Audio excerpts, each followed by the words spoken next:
Dawn and Mike Kornstein's dream of having a family could only come true with the help of Jenny Boyd, a woman from Oshkosh who is willing to serve as their surrogate. Dawn and Mike lost twin sons when she went into labor at 5.5 months.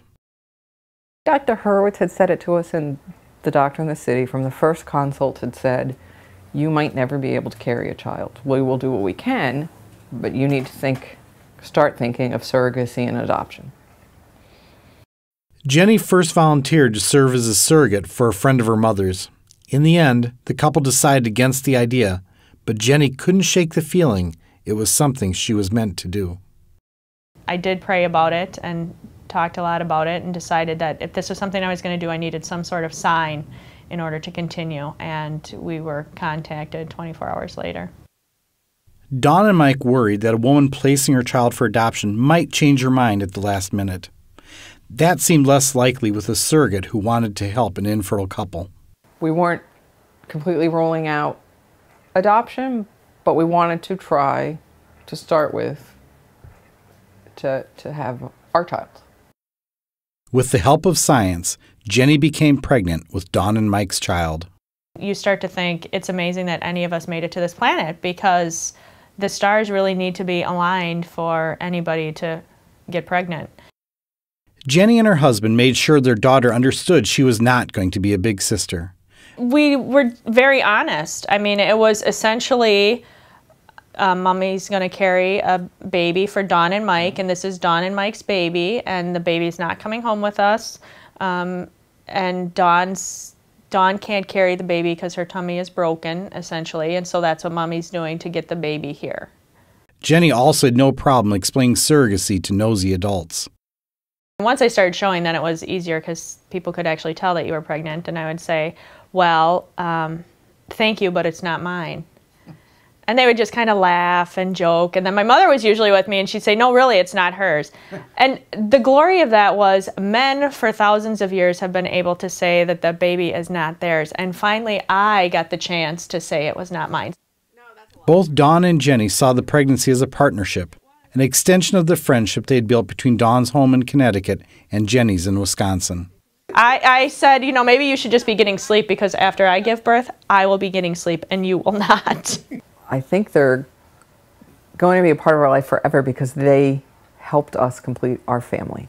I definitely want her to meet Adam as he's growing up. I want her to be able to see what her and Tommy's sacrifices enabled Mike and I to have, which was our family. You're sharing the most personal thing that you can share with somebody, your child. I mean, there's no other way to put it. And it is a relationship that you will have definitely during the pregnancy, absolutely after the pregnancy, and sometimes for a lifetime. And to have someone who's warm and welcoming, who invites you into her prenatal visits, to go to the ultrasounds, to be part of her life, to share some wisdom about her own pregnancies when she went through them previously. I mean, without that, it doesn't work. Jenny went into labor 2.5 weeks early. We had gotten to the hospital about 8:30, and on the ride there, my contractions were 2 minutes apart. So I knew at that point that there was probably no way they were going to make it in time. Because the labor progressed quickly, Dawn and Mike did not make it to Wisconsin in time. But the moment they met their son, Adam, it was clear they were his parents. I was crying. I mean, it was so, I'm going to probably start crying now. It was so emotional to see them actually holding their baby for the first time. Dawn almost couldn't believe it when she saw their son Adam. She was flooded with emotions.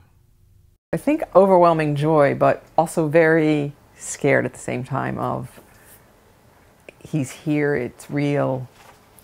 This being we are responsible for the rest of our lives, and ensuring that he gets the best care we can give him, the most love, trying to make him a good, kind person that will do well in life. When surrogacy began 25 years ago, the surrogate also provided the egg. That is much less common today. Most surrogates, like Jenny, carry a baby who is not genetically related to them. Well, holding Macy was holding our own child, and holding Adam was essentially holding one of my friend's babies. I mean, it was like I had visited them in the hospital after they had had him, and I got to hold them. It was not the same feeling at all. I mean, essentially, we went into this as a business transaction. Now, we gained friends out of it, and it became a great relationship, but it was never our child, so there was never that emotional bond.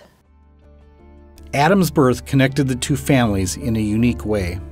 It was a team effort. I mean, it literally took all of us to get Adam to this earth, and so we all did what we had to do. I never looked at it as my pregnancy because it really wasn't. I mean, yes, it was my body, and of course I wanted him to be born healthy and make sure that everything was okay. But it was always a team effort. I mean, it was their egg, it was their sperm, it was their embryo. Yeah, I was just the way in which the baby got to this earth. Jenny was incredible. Her family and friends were incredible. The nurses were incredible.